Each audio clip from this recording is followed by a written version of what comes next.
Rise and Fall of Beauty, a story of redemption.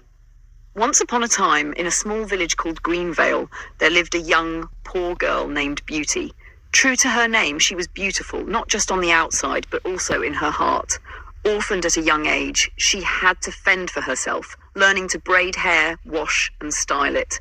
Her dream was to one day own a salon where women from all walks of life could come and leave looking radiant. After years of hard work, Beauty finally managed to open her small salon. It was a humble space with just one chair, a broken mirror, and a few hair products she had managed to buy with her savings. Her hopes were high, but reality soon hit her hard. Days would pass without a single customer. Her friends who had promised to support her found other places to go. Bills piled up and hunger became a familiar companion. Beauty became desperate. She fasted, prayed, and cried to God, but nothing seemed to change. One day, an old friend named Cynthia visited her. Cynthia had recently moved to the city and returned with fancy clothes, jewelry, and an air of wealth. Seeing Beauty's struggles, Cynthia pulled her aside and whispered, "There's a way to make your business boom, but you have to be ready to do something unconventional." Curiosity and desperation got the better of Beauty. "What do I have to do?" she asked, her eyes filled with both hope and fear. Cynthia smiled slyly. "You'll meet a man called Baba Kofi. He's a spiritual man who can open doors for you. Once you do what he says, customers will flood your salon." That night, Beauty wrestled with her thoughts. She had been raised to fear God, but poverty was loud, and her hunger was even louder. The next morning, she followed Cynthia to Baba Kofi's shrine deep in the forest. Baba Kofi, a tall man with piercing eyes, told Beauty she would have to make a small sacrifice.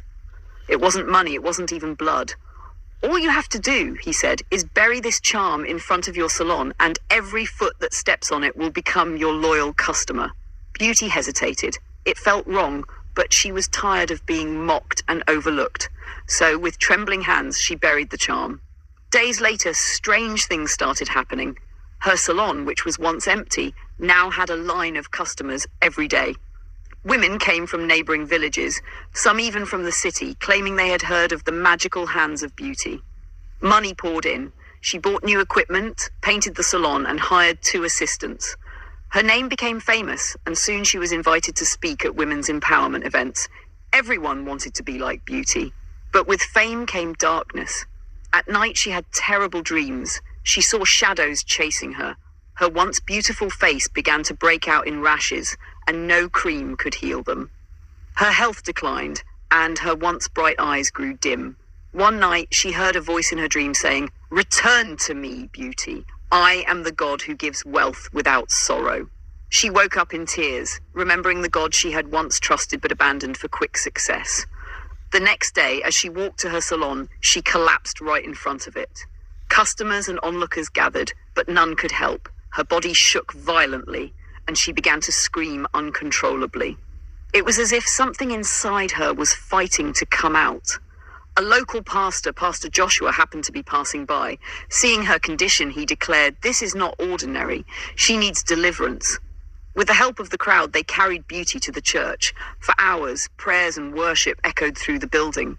Beauty screamed, wept, and finally, with one loud cry, she fell silent. The room was quiet. Then she opened her eyes and whispered, "Thank you, Jesus." Beauty confessed everything, the charm, Baba Kofi, and her desperation for success. Pastor Joshua assured her that God had forgiven her. "What God gives, no man can take away," he told her. She went back to her salon, dug up the charm, and burned it publicly for all to see. Though some customers left, God restored her business. This time it grew steadily, without fear, without nightmares. She became a testimony in her village, often telling young girls, "Wait on God. What you chase with shortcuts will chase you back." Beauty's life became a symbol of hope, reminding everyone that no matter how far you fall, God is always ready to lift you up.